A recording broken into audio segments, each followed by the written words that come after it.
صباح الخير او مساء الخير ايا كان الوقت اللي هتشوفوا فيه الفيديو ده. النهارده هنحضر مع بعض كيكتين من اسهل وابسط الكيكات اللي ممكن نحضرها. هنحضر مع بعض النهارده كيكه شوكولاته بصوص الهوز. كيكه سهله وبسيطه جدا وحقيقي طعمها في منتهى الجمال.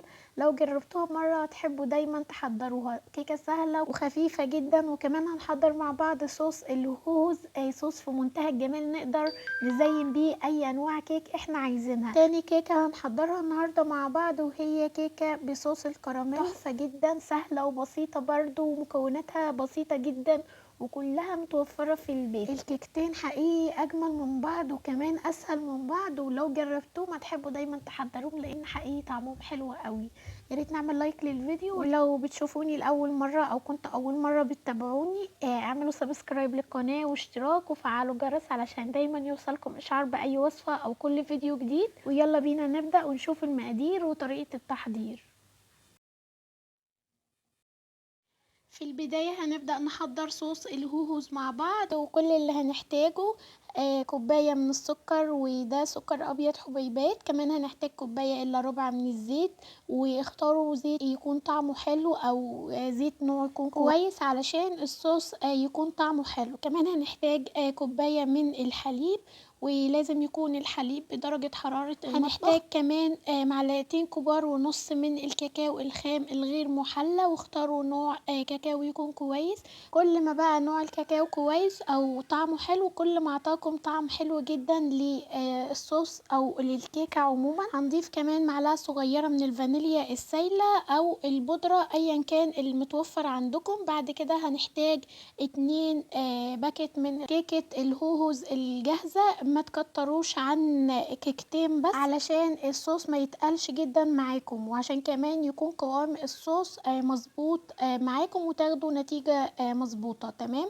بنضيف كل المكونات دي بقى في الخلاط كده، وبنبدأ بقى نضربها كويس جدا لحد ما يكون قوام الصوص ده تقيل معانا. بعد بقى ما بنضرب الصوص ده كويس جدا بيكون معانا بالشكل وبالقوام ده. طبعا شكله او قوامه مش باين قوي دلوقتي، فهنفضيه كده في بولة او في اي حاجة علشان نبدأ نشوف قوامه مع بعض، وعلشان نبدأ نحضر الكيكة ونشوف هنحضرها ازاي. بنفضي الصوص في بولة وبنسيبه كده على الرخامة. ما ينفعش ان احنا نحطه في التلاجة، لو حطيتوه في التلاجة قوامه هيتقل اكتر من كده، وكمان هيكون صعب معاكم انكم توزعوه بعد كده على الكيك. شايفين ما شاء الله الصوص قوامه تحفة جدا، وعايزه اقول لكم طعمه كمان في منتهى الجمال. وزي ما قلت لكم كل ما استخدمنا نوع كاكاو كويس وزيت كل ما بقى الصوص معانا طعمه حلو. بعد كده بقى هنجيب الدورق بتاع الخلاط، مش هنغسله ولا اي حاجة. مكان بقى الصوص كده هنبدأ ننزل بكوباية من السكر برضو الابيض الحبيبات، وكوباية الا ربع من الزيت، وكمان كوباية من الحليب. ومهم جدا ان هو يكون بدرجة حرارة المطبخ. بعد كده هنضيف على المكونات دي 3 بيضات بدرجة حرارة المطبخ برضو. ما ينفعش يكون البيض او اي مكون من اللي بنضيفه ده يكون من التلاجة او بارد معانا. كمان هنضيف معلقة كبيرة من الخل ومعلقة صغيرة من الفانيليا السايلة او البودرة زي ما قلت لكم ايا كان المتوفر عندكم. كمان هنستخدم 2 باكت برضو من كيكة الهوهوز او كيكتين من الهوهوز بالشكل ده، وهنبدأ نضيفهم على المكونات اللي احنا ضفناها دي. واضافة بقى كيكة الهوهوز نفسها للخليط بتاع الكيك بيدي طعم في منتهى الجمال. طبعا لما تجربوها هتشوفوا اللي انا بقول لكم عليه ده. بعد كده هناخد كل المكونات دي بقى على الخلاط، وهنبدأ نضربها كويس جدا في الخلاط بالشكل ده لمدة 5 دقايق. طبعا انا كنت نسيت حاجة هقول لكم عليها دلوقتي. فبناخد المكونات دي وبنضربها كويس جدا في الخلاط لحد ما يكون قوام الخليط ده ما فيهوش اي حبيبات من السكر. وكمان كل ما بنضرب خليط الكيكة كويس في اي انواع كيك عموما كل ما بيدينا كيكة كده هشة وخفيفة جدا.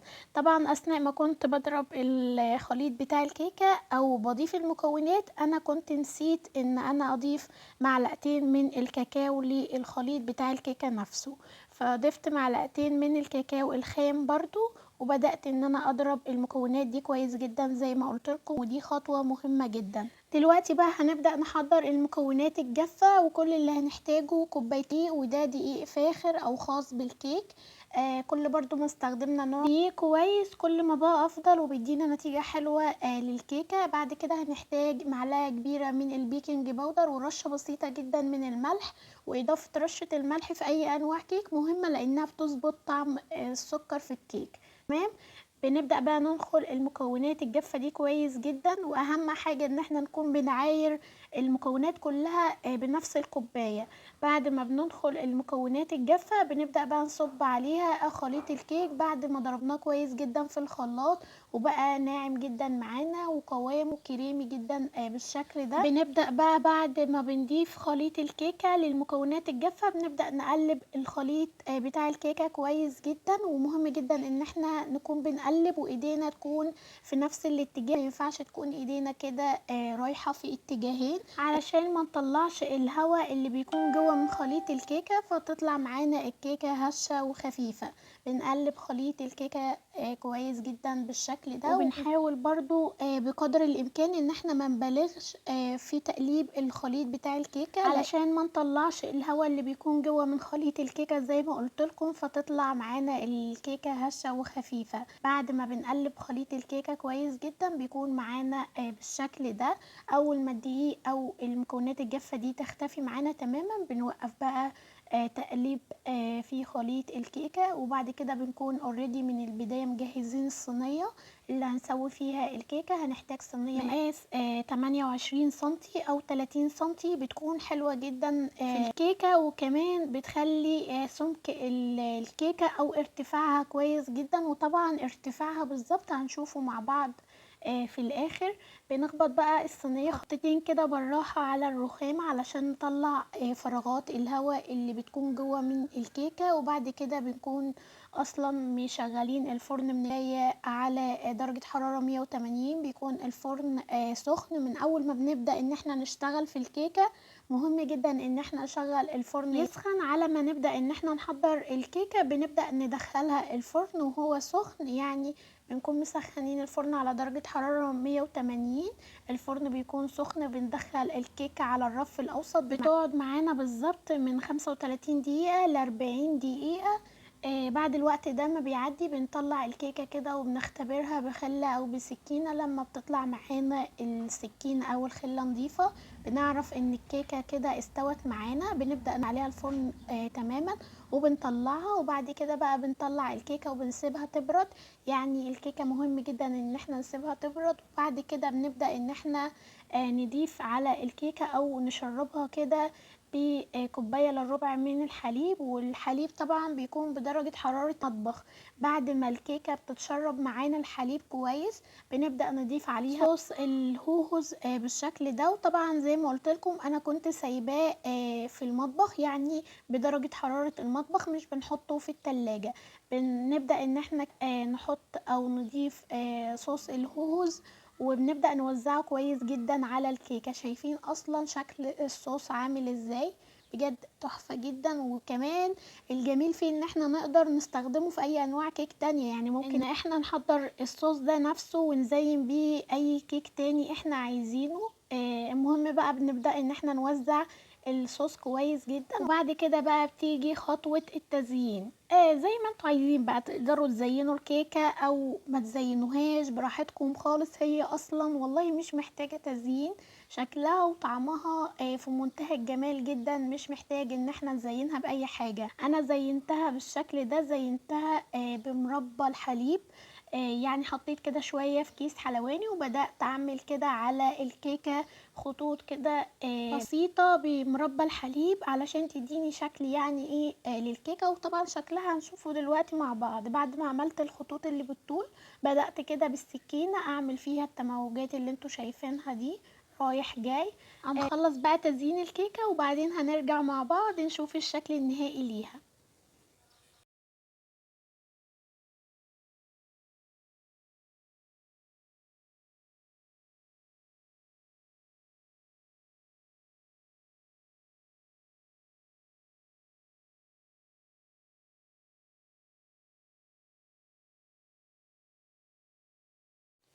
وده كده خلاص بيكون شكل كيكة الهوهوز بعد ما حضرناها النهاردة مع بعض.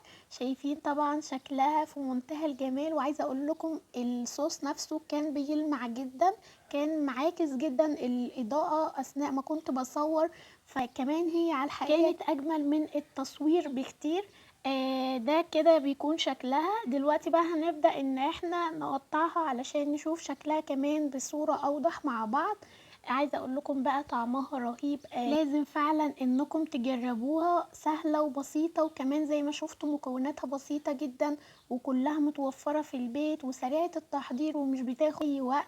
شايفين بقى شكل وجمال الكيكه، مرتفعه جدا، هشه جدا، مش مبالغه مني خالص، بس هي فعلا حلوه قوي. جربوها ومتاكده هتعجبكم جدا. كمان زي ما شفنا مش بتاخد اي وقت في التحضير، سهله ولذيذه، وكمان مكوناتها مفيش لا اسهل ولا ابسط منها، كلها في البيت. كده حضرنا اول كيكايه مع بعض النهارده. تعالوا بينا بقى نحضر تاني كيكايه او تاني وصفه النهارده، وهي كيكه الكراميل. يلا بينا نبدا ونشوف مقاديرها ومكوناتها مع بعض.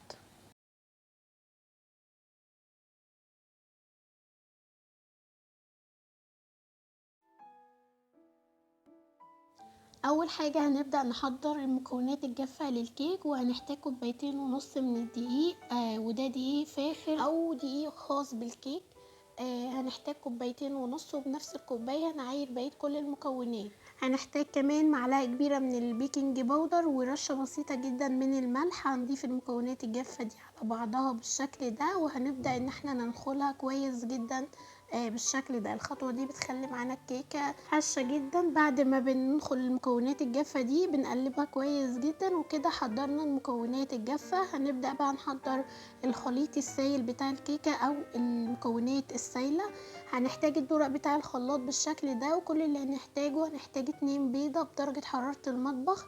هنضيف عليهم معلقه صغيره من الفانيليا السائله او البودره ايا كان، وهنضيف كمان كوبايه كبيره من الحليب وكوبايه من السكر، وهنضيف كمان كوبايه الا ربع من الزيت. واختاروا نوع زيت يكون كويس علشان الكيكه تطلع معاكم حلوه. بعد كده هنضيف كمان معلقه كبيره من الخل. هنضيف كل المكونات دي في الدورق بتاع الخلاط بالشكل ده، وهنبدا ان احنا نضربهم كويس جدا في الخلاط لمده 5 دقايق لحد ما الخليط ده يكون معانا ناعم مفيهوش اي حبيبات من السكر. وطبعا كل ما بنضرب الخليط بتاع الكيكه كويس في الخلاط، كل ما عطانا نتيجه حلوه جدا للكيكه وبقت معانا هشه جدا وخفيفه.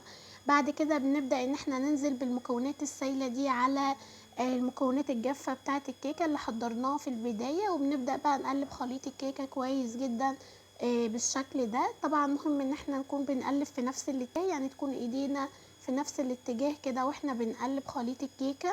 ونحاول برضو بقدر الامكان ان احنا ما نبالغش في التقليب، يعني يدوب كده المكونات الجافة دي تختفي معانا تماما. بنبدأ ان احنا كده نوقف تقليب في خليط الكيكة. طبعا هنشوف قوام الخليط بالظبط مع بعض دلوقتي.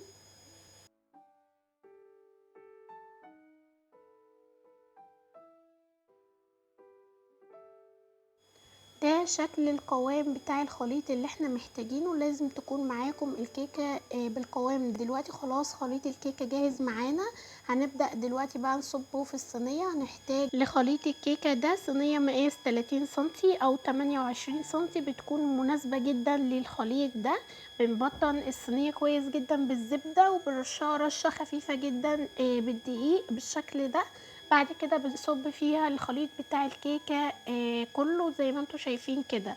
بعد كده بنخبط الصينية خبطتين كده على الرخامة، بس طبعا نراعي ان احنا نخبطها خبطتين كده خفاف، علشان طبعا لو بنستخدم صينية بايركس بالشكل ده ما تنكسرش معانا. وطبعا اوريدي من البداية لازم نكون مشغلين الفرن ان هو يسخن. بنسخن الفرن كويس على درجة حرارة 180. بندخل الكيكة على الرف وسط، بتقعد معانا بالظبط ما بين 25 دقيقة ل 30 دقيقة بالكتير خالص. طبعا بنختبر الكيكة كده بالخلة او بالسكينة. لما بتطلع معانا الخلة او السكينة نظيفة بنعرف ان كده الكيكة تمام استوت. بنطفي عليها الفرن تماما، وبعد كده بنسيبها بس جوه من الفرن 5 دقايق. بعد كده بنطلعها بنسيبها تبرد. لما بتبرد الكيكة بنبدأ ان احنا نسقيها بكوباية الا ربع من الحليب. طبعا الحليب بيكون بدرجة حرارة المطبخ. بنسقي الكيكة بالشكل ده وهي باردة معانا، وبعد كده بنبدأ ان احنا نحضر صوص الكراميل للكيكة. هنحتاج حلة بالشكل ده هنحطها على نار هادية جدا، وهنضيف في الحلة كوباية من السكر الابيض الحبيبات. بنسيب السكر كده وبنوزعه في الحلة او في الطاسة ايا كان اللي هنستخدمه. بنوزعه كويس جدا وبنسيبه كده مش بنقلبه الا اول ما بنلاحظ ان السكر بدأ ان هو كده يتكرمل من الحروف. بنبدأ نقلب. طبعا ما ينفعش نقلب الكراميل او السكر كتير علشان ما يبدأش ان هو يخرز معانا وما ناخدش نتيجة حلوة. يعني لازم كده نقلب تقليب خفيف جدا. اول ما السكر يبدأ يتكرمل معانا بنبدأ نقلب كويس جدا الصوص بتاع الكراميل بالشكل ده. بنسيبه لحد ما يدوب معانا السكر تماما ويتحول لكراميل بالشكل ده. طبعا ناخد بالنا ان لازم تكون النار متوسطة او هادية جدا، وما ينفعش ان لون السكر يتغير عن كده. يعني لازم يوصل معانا للشكل ده، ما ينفعش ان احنا نسيبه يغمق، لازم يوصل معانا للون ده. بعد كده بنضيف عليه معلقة من الزبدة وبنبدأ نقلب الزبدة مع صوص الكراميل بالشكل ده لحد ما بتدوب معانا الزبدة تماما. بنضيف معلقة واحدة بس من الزبدة وبنقلب الصوص لحد ما الزبدة تدوب معانا تماما. بعد كده بنضيف على الكراميل كوبايتين من الحليب. هنضيف اول كوباية وهنلاحظ ان الكراميل بدأ يمسك معانا او يعمل تكتلات بالشكل ده. دي خطوة عادية جدا ما نخافش خالص. بنبدأ ان احنا نقلب تقليب مستمر لحد ما الكراميل يدوب معانا تماما. ده طبعا حصل لان الحليب اللي ضفناه كان بارد. طبعا من الافضل ان احنا نضيف الحليب وهو دافي او سخن، ده بيخلي معانا الكراميل يدوب معانا اسرع وما يعملش تكتلات كده، وكمان ما ياخدش اي وقت خالص في التقليب ويدوب معانا بسرعة جدا. بعد كده هنضيف كمان نص كوباية من الحليب مدوبين فيه معلقتين ونص كبار من النشا. بندوب النشا كويس جدا مع الحليب مع نص كوباية الحليب دي، وبعد كده بنبدأ ان احنا نضيفها كده بالتدريج مع التقليب المستمر في صوص الكراميل بالشكل ده. وبنبدأ ان احنا نقلب صوص الكراميل كويس جدا لحد ما قوامه يتقل معانا ويكون بالشكل اللي انتوا شايفينه ده.